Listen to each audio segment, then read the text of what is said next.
menahannya. Lepasin, Mas. Namun Mahesa menyentaknya. Menarik perempuan itu ke kamarnya.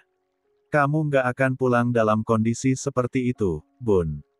Mau kamu ditangkap warga kalau mereka lihat penampilan kamu yang seperti ini? Atau biarkan saja mereka menangkap kita dan menikahkan kita kembali. Mahesa memakaikan jaket hudainya pada Widya, memberikan celana trainingnya yang jelas kepanjangan untuknya. Pakai itu. Atau mau aku pakaikan? Widya langsung mengambil alih celana panjang tersebut dari tangan Mahesa. Membiarkan lelaki itu keluar dari kamar dengan jaket yang sedang ia pakai. Aku tunggu di luar. Ucapan mantan suaminya ini ada benarnya. Mereka bisa ditangkap oleh warga yang biasanya berkeliling. Menjaga keamanan. Sejenak, perempuan itu pandangi training yang ada di tangannya. Pikirannya kembali berkelana. Kenapa lelaki itu tidak bisa setia pada istrinya? Kenapa malah sampai di sini? Lalu, di mana wanita itu sekarang? Sepertinya tidak ada jejaknya di sini. Suara azan subuh yang mulai berkumandang menyentak pikirannya. Buru-buru Dia memakai training tersebut dan menggulung bagian bawahnya. Ia segera keluar dari kamar lelaki tersebut dan membuka pintu. Depan. Mahesa sedang duduk menunggunya di teras. Dan ia pun melangkah melewati lelaki itu dengan terburu-buru. Dan Mahesa mengikutinya dari belakang. Rumah mereka memang berhadapan, namun halaman yang luas membuat kedua rumah itu berjarak. Hampir saja Widya tergelincir saat melewati halaman berumput yang becek. Dan untuk saja Mahesa yang siaga. Menangkapnya dan menariknya dari belakang. Hati-hati. Segera perempuan tersebut menarik tubuhnya menjauh dari dekapan lelaki yang sedang menahan tubuhnya. Kembali berjalan namun lelaki itu tetap menggandeng pergelangan tangannya. Kamu yang bisa membuat warga salah paham, Mas. Biar saja. Biar kita dinikah sekalian. Widya mendengkus. Ia sampai tidak bisa menggambarkan sekacau apa hatinya sekarang. Rasanya semua tidak menentu. Aku nggak akan nikah sama pria beristri. Aku udah punya calon suami. Kamu nggak akan bisa nikah sama dia. Kenapa enggak? Dia sendiri dan aku juga sendiri. Tidak seperti kamu yang tidak tahu malu, Mas. Widya menyentak tangannya agar terlelas dari genggaman tangan Mahesa. Melangkah melewati teras rumah dan memasukkan kunci pada lubangnya. Mahesa ingin menjawab bahwa ia sendiri. Tapi lidahnya terasa keluh. Ia membiarkan wanita itu masuk ke dalam rumah membawa kesalahpahamannya selama ini. Ia tidak berusaha menjelaskan sebab tidak ingin dianggap sebagai lelaki brengsek yang suka main wanita. Semudah menikah dan bercerai sesuai kemauannya sebab ia bukan lelaki yang seperti itu. Sekali lagi, semua karena keadaan yang mendesaknya. Setelah memastikan Widya masuk dengan aman, lelaki tersebut berdiri untuk beberapa saat di sana. Sebelum kemudian buru-buru pulang ke rumah dan bersiap menuju masjid. Sialnya. Ia mencium wanita itu saat bahkan mereka tidak memiliki hubungan apapun. Li, titip anak-anak, ya, Mbok. Saya malah harus masuk padahal jatahnya libur.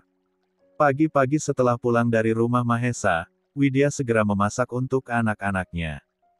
Setelahnya wanita itu segera bersiap ke rumah sakit sebab ada dokter jaga instalasi gawat darurat yang minta tukar jadwal dengannya.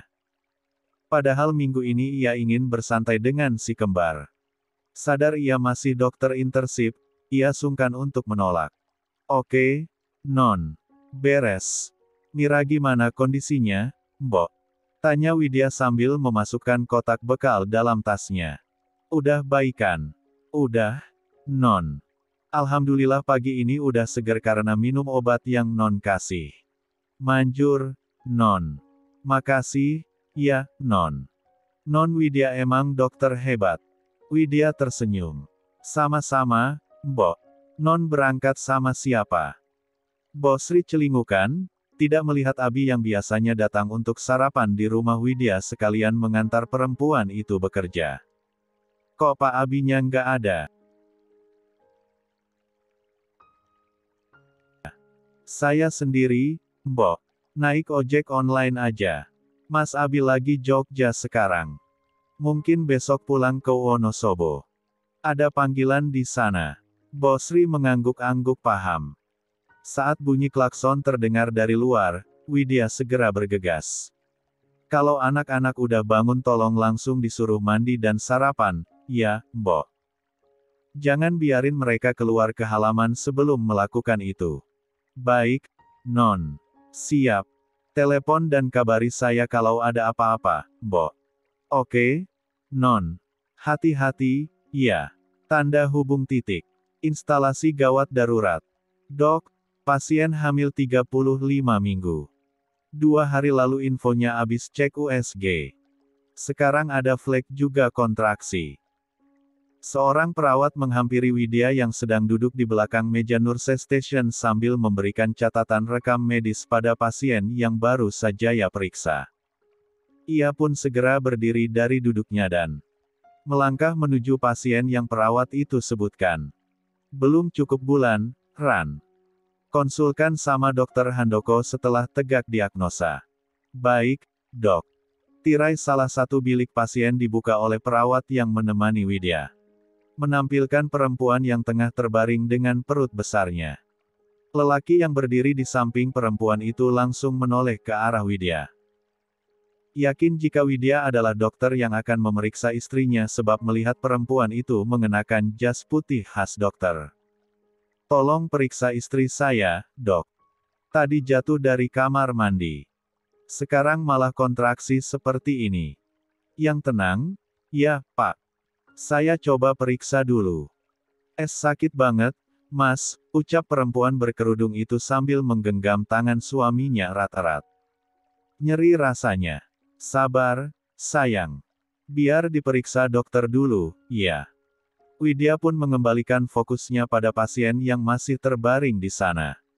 Stetoskop dalam genggamannya terlepas seketika saat melihat siapa yang menjadi pasiennya. Mbak Jingga. Perempuan yang merasa terpanggil itu pun mengalihkan pandangan pula. Ia menatap sepasang mata Widya yang terlihat tidak percaya. Widya. Widya tampak bingung. Ia menoleh ke arah lelaki yang kini tengah menggenggam satu tangan Jingga sambil mengusapi kening perempuan itu. Bahkan tadi ia sempat melihat pria itu memanggil mantan madunya tersebut dengan kata sayang sambil mengecup keningnya ketika sesaat tirai bilik tindakan dibuka. Jingga yang tahu Widya kebingungan langsung menggenggam tangan perempuan tersebut. Ia pun cukup kaget sebab melihat wanita yang sangat dicintai mantan suaminya itu ada di depan matanya. Bukankah wanita itu telah tiada setelah bertahun-tahun yang lalu? Lalu, kenapa sekarang dia muncul dan menjelma menjadi wanita cantik dengan jas dokter yang sedang dipakainya? Sesaat, rasa sakit pada perutnya lenyap entah kemana. Digantikan rasa penasaran yang tinggi. Tangannya bahkan sempat terulur untuk menyentuh wajah perempuan tersebut. Widya yang mengerti langsung sedikit mewidyakuk agar Jingga bisa menggapai wajahnya. Kamu, beneran Widya? Tangan Widya bergerak menyentuh tangan Jingga yang tengah menyentuh wajahnya.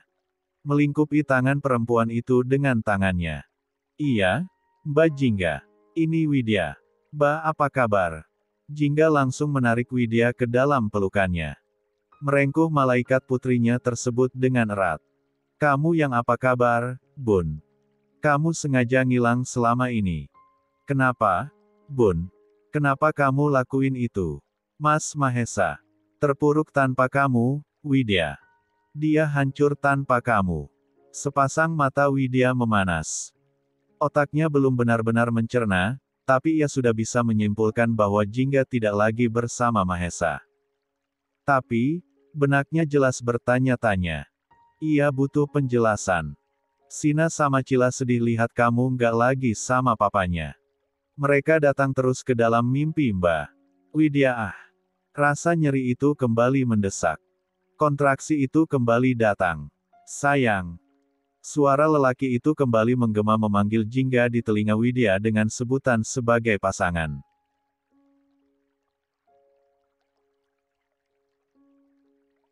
Ditambah kalimat lanjutan yang membuatnya meyakini memang Jingga tidak lagi bersama Mahesa. Tolong istri saya, dokter. Dia kesakitan. Iya, Pak. Widya kembali fokus pada Jingga. Menyentuh perut perempuan itu. Rasanya keras. Jelas. Kontraksi sedang berjalan.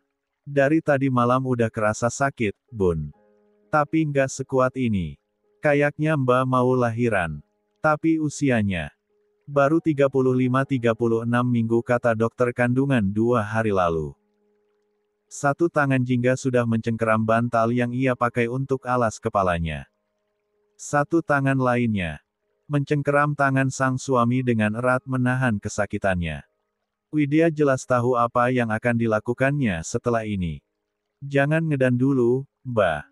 Widya izin periksa. Dalam. Jingga langsung mengangguk. Memberikan izinnya. Iya, Bun. Widya langsung memakai sarung tangan steril yang diambil dari troli di sebelahnya. Dibantu oleh perawat yang mengikutinya tadi, perempuan itu melakukan prosedur janjutan. Bukaan 9, Ran. Ambil HP saya di kantong jas sebelah kiri. Telepon Dokter Handoko. Iya, dok. Izin? Iya, dok. Iya. Perawat tersebut merogoh ponsel Widya yang ada di kantung jasnya sesuai instruksi. Mendial nomor dokter spesialis untuk mengkonsulkan kondisi Jingga. Ini, dok. Udah nyambung. Perawat itu langsung meletakkan benda pipih tersebut di samping telinga Widya sebab tangannya sendiri masih menggunakan sarung tangan yang terkena noda darah Jingga. Halo, Dokter Handoko. Ibu hamil G3P2 dengan bukaan 9 UK 35-36 minggu. Ada kesalahan. Perawat tersebut langsung berbisik ke telinga Widya. Maaf, dok. Tapi Bu Jingga hamil anak keempat. Terakhir anak ketiganya lahiran normal 2 tahun yang lalu. Widya meneguk ludahnya susah payah. Hatinya berkecamuk. Apa anak ketiga itu masih anak perempuan ini dengan Mahesa? Demi apapun, baru kali ini ia tidak fokus memberikan laporan pada seniornya. Tidak. Ia tidak bisa membiarkan pikirannya berkelana. Dia harus fokus pada tugasnya saat ini. Ia segera merevisi laporan tersebut. Izin, Dokter Handoko.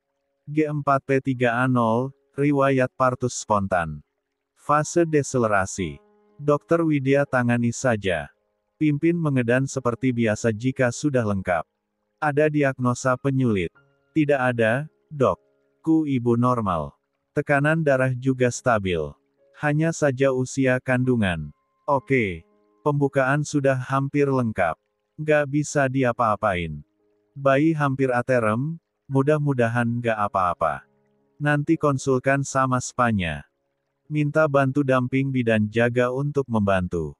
Baik, dokter. Setelahnya, sambungan telepon itu terputus. Dan ponsel kembali disimpan di jas Widya. Ran, panggil bidan Leni. Saya butuh damping. Baik, dokter. Perawat itu pergi sesuai instruksi Widya. Tidak lama kemudian kembali membawa satu orang lainnya untuk membantu. Mbak Leni. Bantu Widya, iya. Iya, Bun. Ayo. Buka jas kamu dulu. Bidan senior yang cukup dekat dengan Widya tersebut langsung mempersiapkan alat-alatnya. Tadi ya sudah mendapatkan gambaran dari perawat yang memanggilnya tentang kondisi pasien yang akan ditanganinya dengan Widya kali ini. Dan Widya segera membuka jasnya, pergi mencuci tangannya sebentar lalu memakai apron tindakan agar tidak terkena percikan darah. Ketika ia kembali, bidan senior tersebut langsung memberikan informasi lanjutan. Lengkap, Bun. Pimpin. Iya, Mbak. Sebagai dokter internship, Widya jelas harus banyak mengambil ilmu dari orang-orang yang lebih berpengalaman. Seperti saat ini, walau yang menemaninya adalah seorang bidan, ia harus banyak belajar dan mengambil ilmu darinya. Mbak Jingga. Bukaan lengkap, ucap Widya memberitahu Jingga. Nanti kalau kontraksinya datang, langsung ngedan kayak biasa, ya. Jingga menganggukkan kepalanya. Mengerti akan arahan Widya.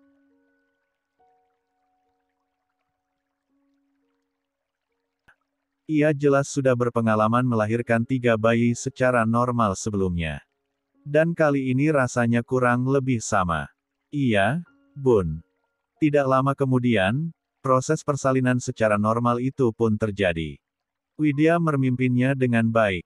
Hingga persalinan jingga berjalan dengan lancar. Suara tangisan bayi pun menggema. Pada akhirnya, anak keempat jingga lahir di tangan mantan madunya. Selamat, ya, Mbah.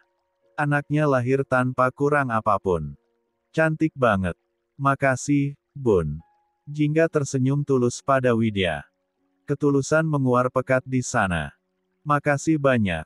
Ya, sama-sama, Mbah. Widya pun membalas dengan senyuman tulus yang sama. Akhirnya, 2 orang yang pernah mencintai 2 pria yang sama itu dipertemukan dengan cara yang tidak biasa. Mungkin, ini adalah salah satu cara Tuhan untuk menunjukkan sesuatu pada mereka. Semua pasti ada hikmahnya. Li Ruang rawat Jingga. Basama Mas Mahesa udah lama banget bercerai, Bun, ucap Jingga memberitahu Widya. Setelah beberapa jam berada di ruang VK untuk tindakan persalinan serta observasi, Jingga saat ini sudah dipindahkan ke ruang rawatan. Disinilah dia dan Widya saat ini berada. Widya duduk di sampingnya dengan mata yang sudah merebak karena cerita yang sedari tadi sudah dia sampaikan. Ia tidak menyangka Sina bahkan sudah meninggal tidak lama setelah Cila meninggal. Hatinya benar-benar tidak menentu sekarang. Bahkan udah hampir 6 tahun. Setelah kamu pergi bawa anak kamu, Mas Mahesa langsung talak Mbah. Dia langsung menjatuhkan talak 3. Bukan salah dia, tapi memang sudah tidak ada apa-apa lagi di antara kami.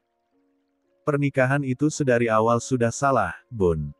Mbah juga kesiksa lihat dia kesiksa dulu. Dia benar-benar terpuruk kehilangan kamu, Bun. Sampai waktu kejadian dia koma, Mbah yang gak sengaja tembak dia. Dia mau balas orang-orang yang udah sakitin kamu. Dia mau ambil semua hak dia yang dirampas oleh Papa guna dia untuk kamu. Air mata itu tidak lagi tertahan meleleh dari tempatnya. Tidak menyangka jika Mahesa sampai melakukan tindakan seperti itu demi dirinya.